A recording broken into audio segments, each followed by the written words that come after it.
Dear Blue people, what ultimately transcends to the true definition of change? Is it something that the world only envisions but never sees because they treat us like a mere disease? Or was it that our skin contains a melanin we receive upon being born into this God-forsaken world at once? What is change?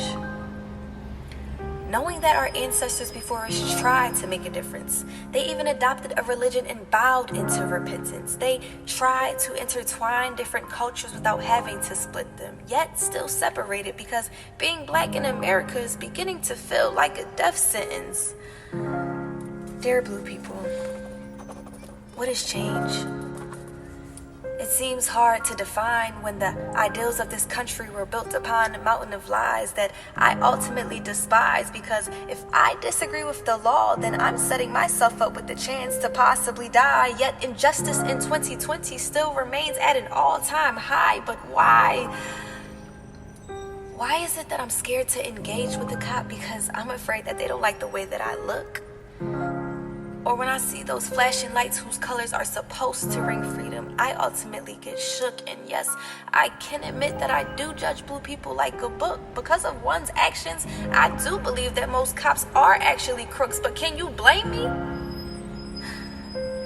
See, I was taught that their job description was supposed to serve and protect. But they only protect and watch their own backs, thanks to this system that will forever aid in covering up their own tracks. This system that tries to act like they see everyone as equal and not the color of our beautiful melanated skin that is also known as black. And yes, we do share the same color blood, but your blood isn't the streaming puddles that we see flowing through these streets as we continuously try to fight for what's right, but ultimately end up in defeat, some deceased. God damn, where is the peace? So again, blue people, I ask, what has changed? Because all I see are my people left sad and deranged with mingled hearts, constantly being abused by the law while keeping our heads down and only trying to play our part or follow a script that the white man has written for us that seems to end before we can even blossom and attempt to start. So I'm sorry if our attitudes may come off as heartless counterparts. We're just tired. We're tired of being promised one thing yet physically feeling the other.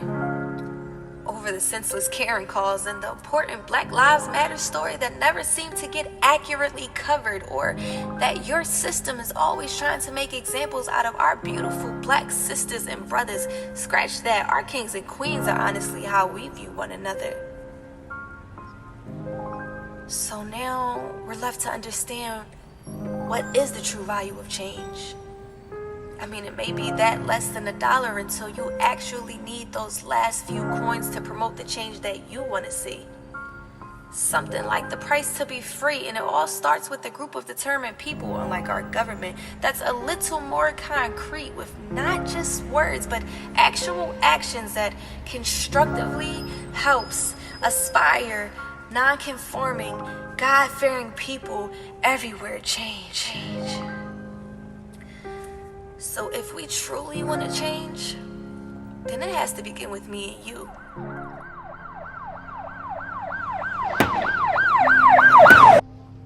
Because justice, yes, justice is the only thing as a whole that we should try to pursue. And I mean, we tried the peaceful protest Dr. King way, but honestly, what are we left to do? We just want to be a people that's here today and not a hashtag of someone we once knew. We just want to see a change. Sign with a heavy heart, an exhausted black person in America.